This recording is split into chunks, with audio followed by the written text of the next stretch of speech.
Des Bleus bien ternes. Hier soir, l'équipe de France a débuté sa tournée sud-américaine par une défaite 1-0 face à l'Uruguay.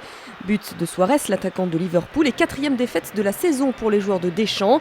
Alors si tout n'est pas à jeter avant le choc de dimanche contre le Brésil, c'est le manque d'envie que l'on retient du match. On a fait une bonne première mi-temps, on s'est créé des occasions. Je vous dis, on a pêché dans le réalisme offensif. Voilà, il faut apprendre de nos erreurs et j'espère qu'on aura un résultat plus positif contre le Brésil.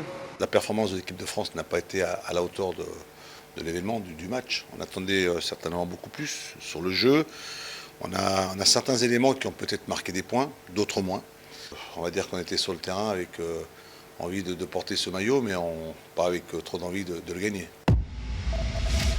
À quoi pense-t-on la veille d'un match capital? C'est demain que Jo-Wilfried Tsonga joue sa place en finale de Roland-Garros contre David Ferrer. Alors, voici quelques conseils pour ne pas manquer le rendez-vous. S'isoler, c'est certain. Ne pas répondre à toutes les sollicitations, c'est évident aussi. Mais ne pas se mettre l'oreiller sur la tête et commencer à jouer le match 24 heures avant. Il sait qu'en face, il aura un joueur d'expérience aussi. Il faut qu'il ait toutes ses forces, toute sa détermination, mais en gardant ce qui a fait son génie, entre guillemets, face à Federer, son relâchement. Et hier, dans les allées de Roland-Garros, on a pu croiser Yannick Noah. Il venait lui fêter sa victoire justement 30 ans après, jour pour jour. L'autre demi-finale annoncée promet tout autant. Elle mettra aux prises Rafael Nadal et Novak Djokovic.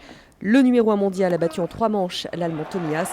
Pas de problème non plus pour Rafael Nadal en quête d'un 8e titre à Paris. Il a lui disposé du fils Stanislas Wawrinka, également en 3 manches. Et un mot du tableau féminin avec la qualification de Maria Sharapova également. Elle s'est sortie des griffes de Jelena Jankovic en 3-7. Dès aujourd'hui, elle retrouve en demi Victoria Azarenka. Nouveau maillot, nouvelle carrière. Nicolas Karabatic a été présenté hier au FC Barcelone où il jouera les 4 prochaines saisons. Avec l'histoire des paris suspects, l'année a été rude, mais ce n'est pas la raison de son départ à l'étranger. Si j'avais voulu partir de France, je suis parti dès le mois de février. Donc pour un joueur de sport co, pouvoir vivre ça, vivre l'expérience Barcelone, faire partir de ce club magique, c'est inégalable. La grande finale NBA commence la nuit prochaine entre Miami et San Antonio. LeBron James d'un côté, Tony Parker de l'autre.